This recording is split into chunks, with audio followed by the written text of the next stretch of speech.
hayang nyaho bahwa jelema deket jeung Allah ketika manggil larangan berpaling, ketika nyana keur kidib nyana eureun, ketika aya batur gibah keur ngomong-ngomong keur batur nyana selalu eureun. Eta izin ka Gusti Allah, selalu bareng jeung Gusti Allah. Larangan-larangan Gusti Allah selalu diperhatikan di jauhan, tak eta ngarasa bareng jeung Allah.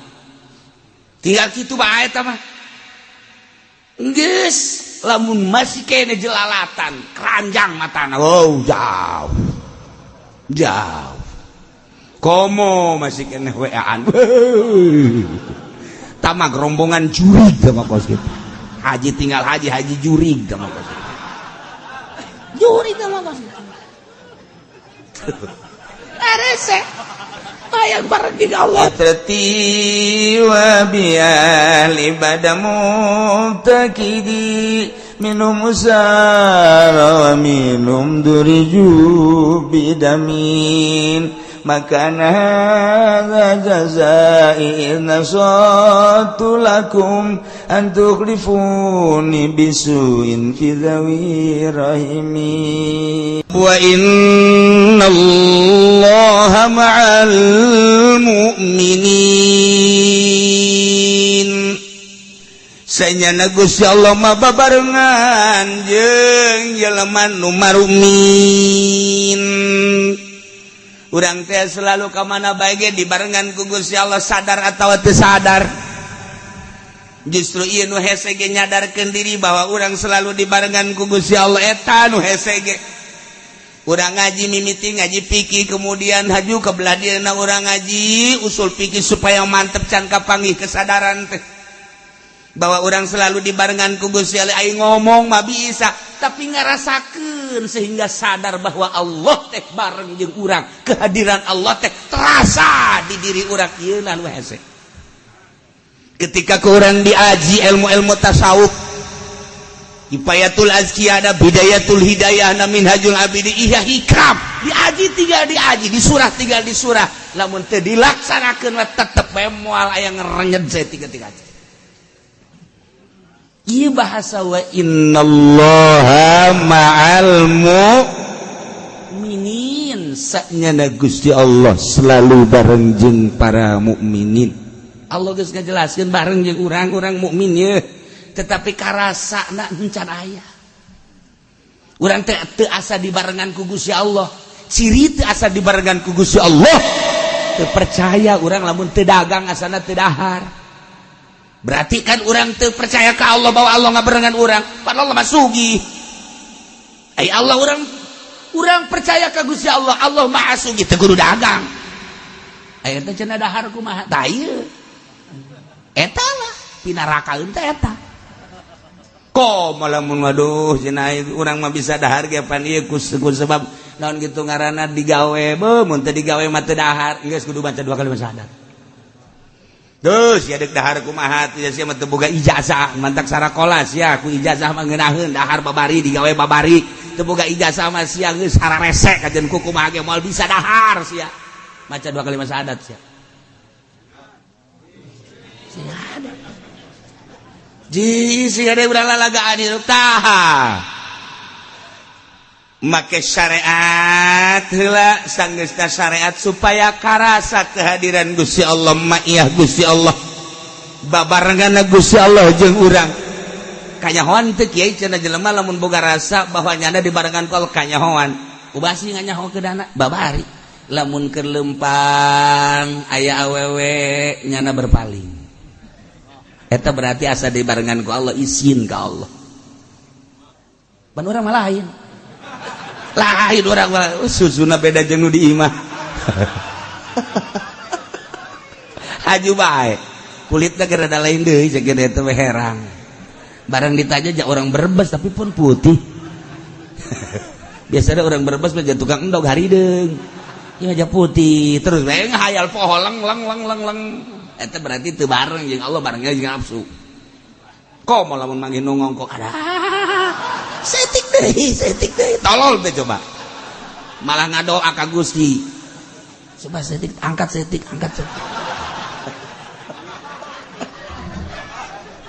padloon eta kos kitu Nah itulah jauh juga Allah. Hayang nyaho bahwa jelema deket jeung Allah ketika manggil larangan berpaling.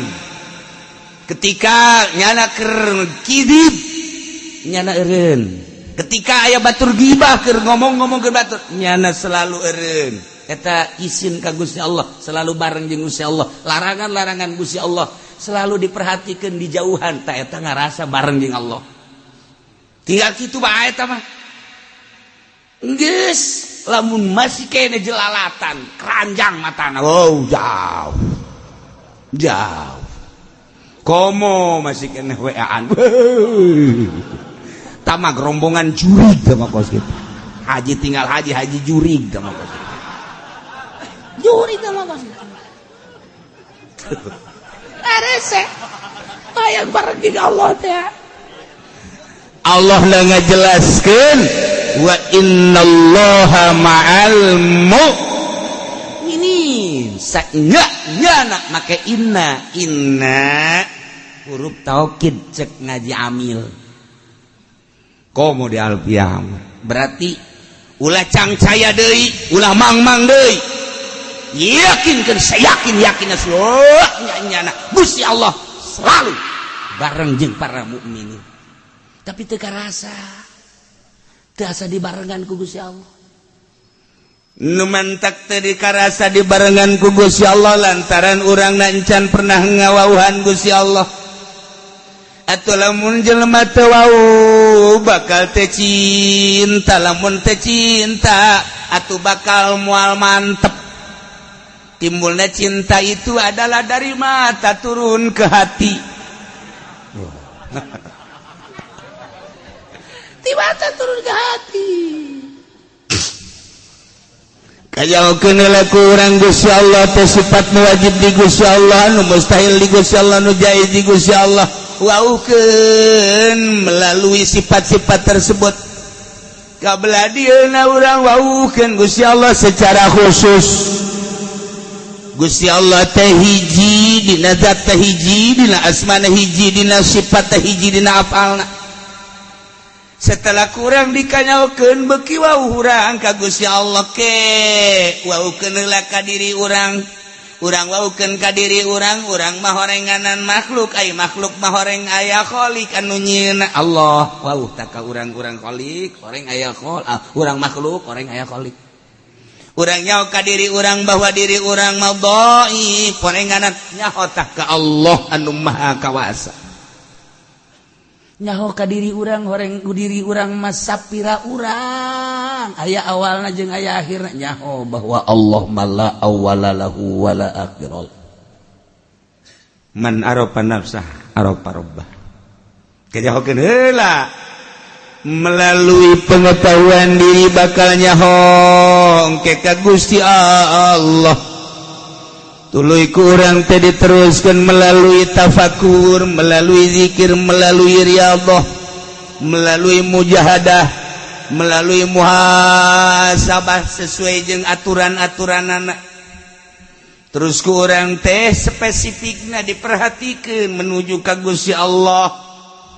Peuting batur kerek urang mentang mata beunta dalam rangka ngawauhan ka Gusti Allah. Cili-cili anu sok dipake ngadengekeun nutup para rugu kurang dengekeun pake ngadengekeun kalam-kalam Allah. Mata nu biasa pake deleuan sesuai jeung karesep mata kurang dipake le khusus kana maha kawasaan Gusti Allah. Tidinya kurang terus ditagadorukeun ditakarrubkeun ka Gusti Allah diurus kurang lelembutan nu aya di awak kurang sesuai jeung aturan-aturanana di awak kurang aya latifatul qalbi latifatur latifatul sir latifatul khafi latifatul akhfa latifatul nafsi latifatul qalb. Tidinya kurang diurus sesuai jeung aturan-aturanana leng-lengan ke urang teu pati ngurusan awak kuari mah ngurusan teh ngurusan batin ngurusan roh terus kurang ditafakuran dizikiran ditafakuran dengan sababaraha tahun tujuan urang deui iwal ti ka Gusti Allah. La ilaha illallah nu dimaksud iwal ti Gusti Allah kege Gusti Allah wa huwal muti Allah nu mere ngagenyai hate urang eueuh dunyaan eueuh makhlukan eueuh nafsuan eueuh setan hiji be di jero qalbu teh Allah teu aya muatan naon lamun urang geus aya Allah anu hungkul di jero hate teh eueuh dunyaan eueuh makhlukan eueuh sagala bakal karasa kehadiran Gusti Allah babarengan Gusti Allah anu tadi dicaritakeun wa innallaha ma'al mu'minin sanyana Gusti Allah teh selalu bareng jeung para mukminin. Ieu bahasa teh kuari mah lain sakadar bahasa tapi karasa dibarengan ku Gusti Allah teh aya nu ngaping. Lamun kuari urang salat teh salat syariat asa urang nu salat teh lantaran Allah na teu karasa bareng. Geus urang make usolli make sejak kaula adeun kumaha ge kitu bae salat teh capek. Usolli pada zuhri arba'a rakaat mustaqbil ka sejak kaula salat zuhur 4 rakaat. Allah. Eleh alam pelung mah. Kos gitulah lantaran teu karasa barengna Allah kehadiran Allah eueuh ngan sakadar disungut sebab kurang can pernah dilaksanakeun dedeketan jeung Gusti Allah bobogohan teh jeung materi bobogohan teh jeung benda bobogohan teh jeung makhluk Allah atuh nu karasa teh makhluk we bobogohan teh jeung khaliq mulai kuari karasa ngerenyet karasa kos kitu mah moal bisa dibejakeun hanya jelema-jelema nu boga rasa. Kehadiran Gusti Allah teh karasa babarengan jeung Gusti Allah teh karasa. Lamun geus babarengan karasa ieu mah lain nas karasa kuari mah lain bahasa karasa. Lamun geus karasa salat dage geus lain maka sejak kaula jak karasa. Allahu akbar. Karasa bareng jeung Allah. Salat teh maksud ka Allah kuari geus karasa. Geus moal aya kieu kitu. Allahu akbar teh karasa. Geus kulantaran karasa babarengan Gusti Allah di diri urang, atupan meureun Gusti mah maha sagala-galana, atuh rarasaan nu urang eueuh eleh kumaha. Geus atuh eta mah sagala ruku, sagala itidal, sagala sujudna karasana dibawa ku rarasaan eta teu karasa. Nu mantak salat puluhan rakaat, ratusan rakaat teu karasa. Allahu akbar, likum Allahu akbar, likum Allahu akbar. Nikmat sebab aya nu mawa perasaan. Ai urang maka karak 4 rakaat ge haju heueuy. Diintip ku pamajikan bapak lu tuh lihat tuh babok tuh. Mabok tuh. Mabok apa cak anak mabok sholat tuh bapak lu tuh. Ntar 2 rakaat lagi mati dah kelihatannya tuh. Capek. Tah. Maksudnya dibejakeun kitu teh urang geus datang ka mana? Lamun nyaritakeun batur indah amat sholat puluhan rakaat teu karasa lantaran lain nyana rarasaanna bareng jeung Allah. Atuh bareng jeung nu boga maha geus moal cangcaya. Ai urang capek urang mah dipaksakeun ge capek asa capek ngan capek-capek ge terus bae.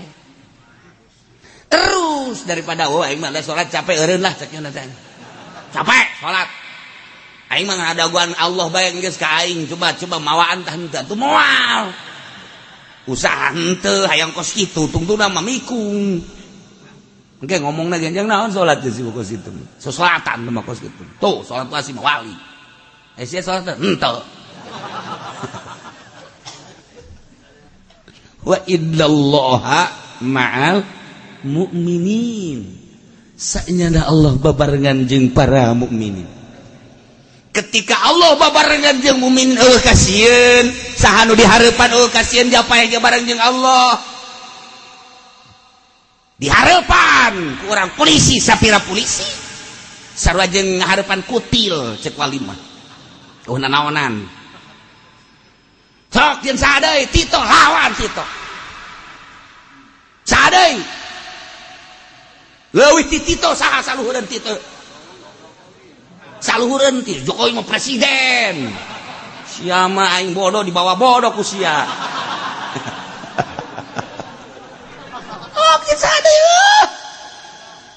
kasieun ta contohna eta Habib Rizik kasieun dia bae aja teh sabilillah geus dikorban diwakafkeun awak jeung Allah guys pokona beres guys urang mah wakaf tanah ge cokot deui boro-boro nyawa ieu mah keur carita gagahna henteu nyaritakeun leumpangna politik teu nyaho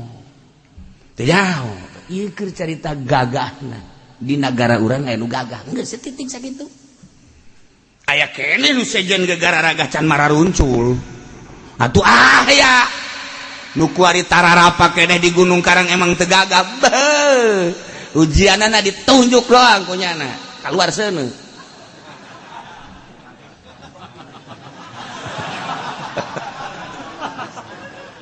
aya korek apian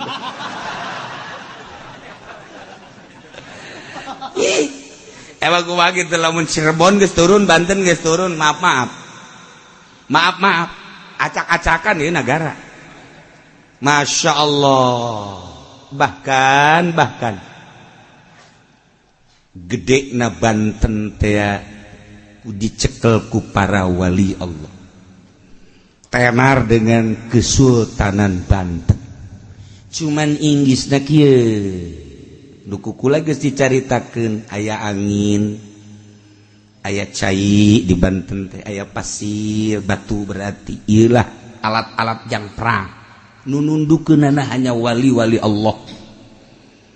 Kuari kieu lamun aya keneh nu tapa di Gunung Karang jeung di Gunung Polosari, ieu nagara sa Indonesia aman. Khususna Pulau Jawa, Pulau Jawa aman. Tetapi lamun geus eueuh nu tapa di Gunung Karang jeung di Gunung Pulosari dua hiji cai engke disaatkeun sama sakali eueuh cai atawa dibanjirkeun para raeh mana saat sama sakali eueuh bae kuari mah kapan lamun urang ngagali taneuh 1 meter 2 meter aya caian di Cikoromoy mah lamun digali aya caian terus datang ka belah ditu batu Quran lamun kurang digali aya caian tamun eueuh nu tapa di Gunung Karang jeung di Gunung Pulosari saat sama sekali bae puluhan meter ka handap eueuh cai hiji nomor kedua aya cai mangan jadi kanyut mending mana maning eueuh cai sama sekali atau maning babanjiran coba pilih tuh siapa embung kan kabeh tapah henteu musibah embung nah tinggal ditanya we aya keneh eueuh cenah kiai teh nu tapana puguh engge teu nyaho ieu bahayana ieu lain lalagaan Gunung Karang teh lain lalagaan Gunung Karang jeung Gunung Pulosari eta mah boga sejarah tah loba jelema anu hayang kaluhur hajut teu balik deui digegel maung ieu ge hiji dikaditukeun pakai tumbal Gunung Karang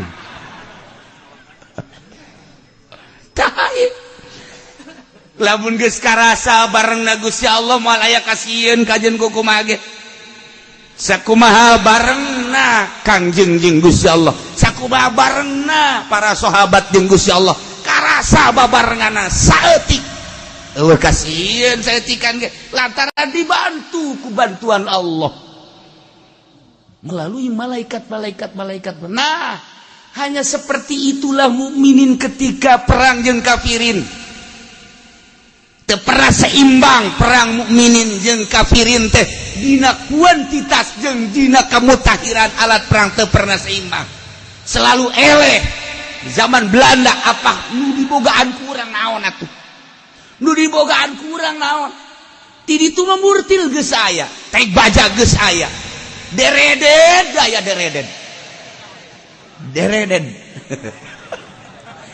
bedil mah nu hiji dong der hiji asupan deui der zaman Belanda geus aya deredet urang teu boga tapi kok urang menang make bambu runcing doang kemudian aya hartina bambu runcing teh teu dibagus-bagus kemudian congona dipapas bacaan walau anna qur'anan suyirat bil jibal au qutiat bil balik teruskeun ku aing tiupkeun fa sarua jeung tadi nah neangan beung cek tes eta zaman Belanda kos kitu ente kumaha teh aneh Belanda lewat nah hanya aya mah encek mah ada Belanda lewat sini urut sukuna cokot dirinya urut sukuna tah kirian tet buledan tendenan ka dia tak ieu urut sukuna bage bisa ngabunuh di ditu paeh di Belanda di ditu mantap kuari lamun hayang nyaho mun aya hayang ka awewe kemudian awewena embungeun tapak sukuna mana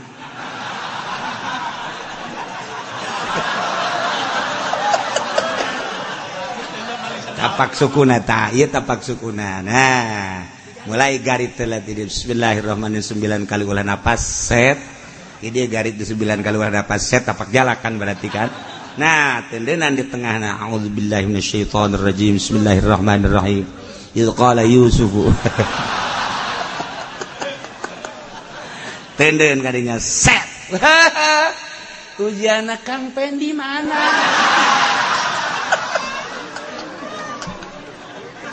eta bisa kos kitu ilmu Allah Masya Allah karim ye ulah lalawara loba jelema maju terus gendong we dirinya teu balik-balik eta ilqala main tah iyalah kumaha agungan Al-Qur'anul kalamullah al-muta'abbadu bitilawati al-mujiz ngapeskeun jelema-jelema nu nakal Quran mentek nyalah gunakeun tafsir-tafsir Al-Qur'an. Apakah eta politik? Apakah eta memang hanya batu loncatan? Apakah eta memang ingin keren? Apakah cari nama? Apakah cari dunia dan lain sebagainya? Tunggu tanggal main. Al-Quran lain main-main. Al-Mu'jiz ngapeskeun jelema anu nakal terhadap Al-Quranul Karim. Jelema kafir ku Quran ajur ujianana asal digunakeun ku urang nu bener. Komo nu ngarti kana Al-Quranul Karim kemudian nyana seolah-olah nang tangan teko doko orang pasrahkeun ka Gusti ya Allah ya Rabbi Gusti jelema eta teh ternyata horengana teu akur jeung aturan Gusti abdi geus gelut teu wani lantaran jelema gagah abdi mah lemah nyanggakeun ieu Quran nu Gusti disalahgunakeun ku Gusti abdi hayang leuleuh memeh paeh coba hayang nyaho galeneng turunkeun ji bagua al-mu'jiz serahkan ke Gusti Allah serahkan ke Gusti dalakan ku percaya orang ke Al-Quranul Karim moal jadi jelema boro-boro eta kiai anu ngadukung kalau Golkar ajur kamari keur zaman Soeharto ajur inting-intingan sakali deui ajur inting-intingan sakali deui siatan nu neruskeun aing mah toser doang. Iya mah contoh lain berarti ulah lain asal bener niatna ieu mah contoh abe urang mantap ka Quran contoh teu kudu dijelaskeun di Jawa Timur Jawa Tengah Jawa Barat di Banten di Tangerang anu asup ka Golkar ajur teu kudu dibejakeun garana ajur eta ka Golkar salah niat meureun manan kitu ka anu teh salah mah anu teh salah niat mah anu teh salah niat mah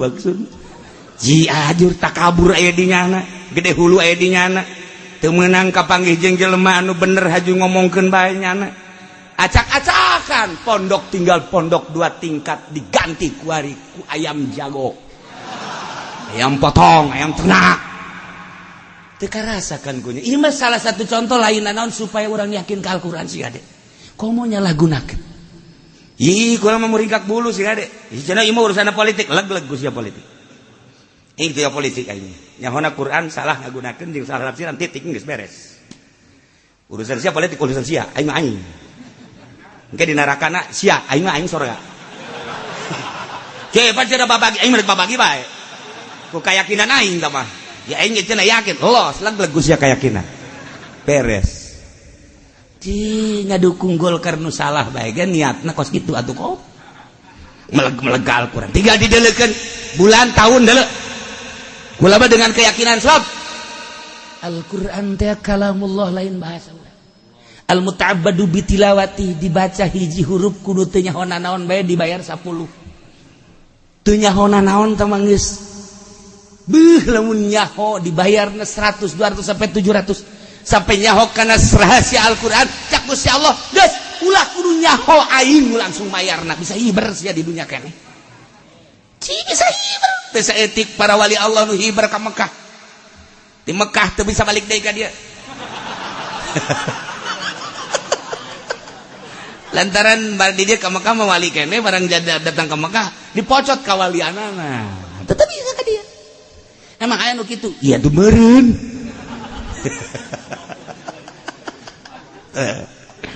Ila wa innallaha ma'al mu'minin yani selalu dibantu ku Gusti Allah sakumaha para pejuang di Badar dibantu ku Gusti Allah ieu bahasa teh lain sakadar jang perang Badar doang ieu teh wa innallaha ma'al mu'minin mah selalu terus ila yaumil kiamah urang sorangan Allah kaduana, urang duaan Allah katiluna, urang limaan Allah kagenepna, urang 100 Allah ka 100 hijina dina hati selalu ngabarengan urang teu pernah teu ngabarengan jeung teu pernah teu nyahoeun wa innallaha ma'al mu'minin tah tinggal galilah ku urang supaya karasa barengna Gusti Allah jeung urang eta lah nu kudu diteangan teh ilmu eta Haju di dalam perang Badar teh aya sahabat-sahabat loba anu sahabat pikasirieun sahabat teh emang sahabat ala lugu gitu sesuai jeung karakter masing-masing pikasirieun pikasebeleun sahabat eta kan jelema karakterna masing-masing ya aya nu pikasirieun ngaranna Nuaim bin Abdillah eta teh pikasirieun geus di Madinah ya geus di Madinah rindu amat sakeuna ka Kangjeng Nabi hayang dahar bareng jeung Kangjeng Nabi beuh inget waktu perang Badar sakeuna nya deui perang Badar mantep ieu lamun dahar jeung Kangjeng Nabi aya tukang dagang kade sabaraha teh tada dahareun sakeuna teh 1 dinar kade bungkus di kamana di daharna di Kangjeng Nabi ka Kangjeng ka ditu nya ka Kangjeng Nabi dibayarna di ditu dah ya Assalamualaikum. Cek Kangjeng Nuaim, marhaban tuan. Eta mawan naon? Kula ngahajah hayang bareng dahar jeung Gus Tuan.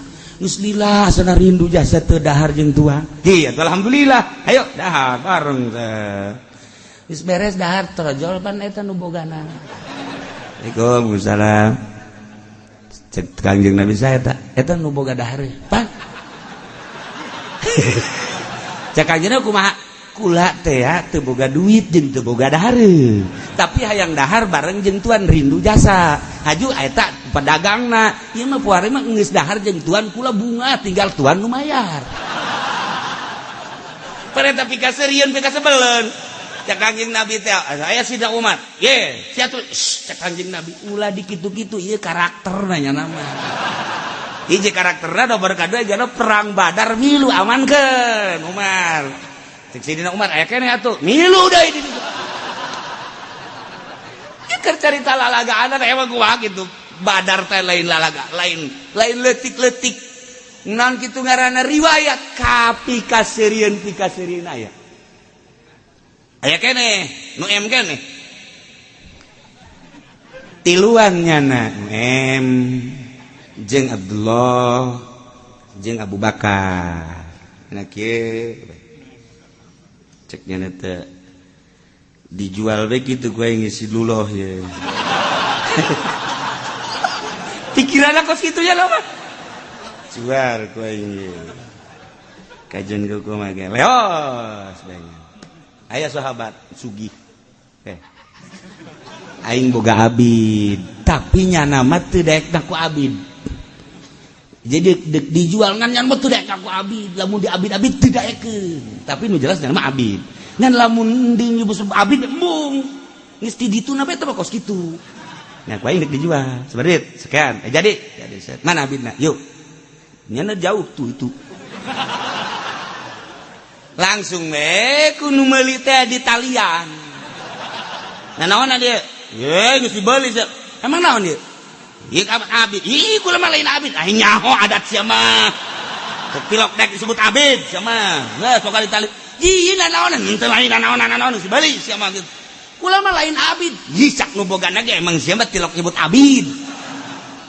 Apaan kos gitu tah? Terus bae pas kadinya jual Abu Bakar. Aya naon ieu? Iya kalau meuli di saha? Meuli di Nuem caknya nanti. Cak Abu Bakar, iya lain abid, iya mah sahabat caknya Abdullah kok iya dijual kieu. Mana Nuem caknya nanti? Cak Abu Bakar teh, cak nu meuli tetap iya abid emangnya nama. Lamun dibeli ge tilok nyebut abid. Cak Abu Bakar lain, teu bisa. Tetep lain sama abid bae abid. Jol we Kangjeng Nabi kadinya. Sakinah Abu Bakar aya problem tuan ya. Kunaon ieu merdeka dijual. Kusaha? Nuem. Cak Kangjeng Nabi bebaskeun. Cak nu beuli teh atuh eta duit teh kumaha? Kun kula mah beuli. Cak Kangjeng Nabi ieu saksina Abu Bakar Siddiq, ieu Abdullah henteu abidnya nama sahabat. Ieu teh nu sok perang Badar milu. Nah, ieu dijual sabaraha duit? Dijual nu sekean cenah. Kangjeng Nabi langsung ngabelantah dibayar deui lain mah lain abid. Beres. Cak Abu Bakar mana teh si Nuem? Mana teh si Nuem? Eta kan pikasarieun. Begitu datang langsung cek Kangjeng Nabi. Sebabnya milu perang Badar. Ya keistimewaan perang Badar nu mantak eta ge urang di disolawatkeun perang Badar lain lalawar teu meunang diganggu sahabat perang Badar mah. Sebab pernah dibantu ku malaikat. Ribuan malaikat. Salatullah salamullah ala Thaha Rasulillah. Salatullah salamullah ala Yasin. Habibillah tawassalna bi bismillah wa bil hadi rasulillah wa kulli mujahidin lillah bi ahlil bad ya Allah ahli Badar teu meunang diganggu cek Kangjeng gas cek Abu Bakar teh mem duit ka mana duit eta kan Kangjeng ye teu bisa ieu mah hakula cek dia ieu keur carita karakter sahabat resep eta urang lamun macaan asal bisa ngan hese teh macaan dina kitab teh kan eta ngaligut-ligutkeun hese padahal eta pigasarieun. Nah eta kos kitu. Nah kabelah dieuna Kangjeng Nabi asal kapanggih jeung Nuem seuri. Asal Kangjeng Nabi keur dieu kapanggih jeung Nuem seuri. Ka beneran Abu Bakar, Sidina Umar, Sidina Utsman kabeh araraya. Haju liwat Nuem Kangjeng Nabi seuri. Cek Abu Bakar teh, "Limadza ya Rasulullah? Kunaon ieu make seuri?" Inget gak jual abid. Cak Abu Bakar ge, heueuh cenah kula ge. Asal kapagi we jeung Nuem Kangjeng Nabi teu pernah teu seuri. Seuri bae cenah. Eta kalakuanana kos kitu eta. Dahar bareng hayang berkah kudu Nabi nu mayar. Lain abid dijual duitna dibawa ku jana Kangjeng Nabi. Eta batak asal kapagi jeung Nuem seuri bae Kangjeng Nabi mah. Ta eta teh kahibur Kangjeng Nabi ku ki Nuem. Jadi karakterna geus kos kitu ieulah perang Badar. Masyaallah masih loba keneh ke selanjutna nu pikasarieun dalam rangka sahabat-sahabat nu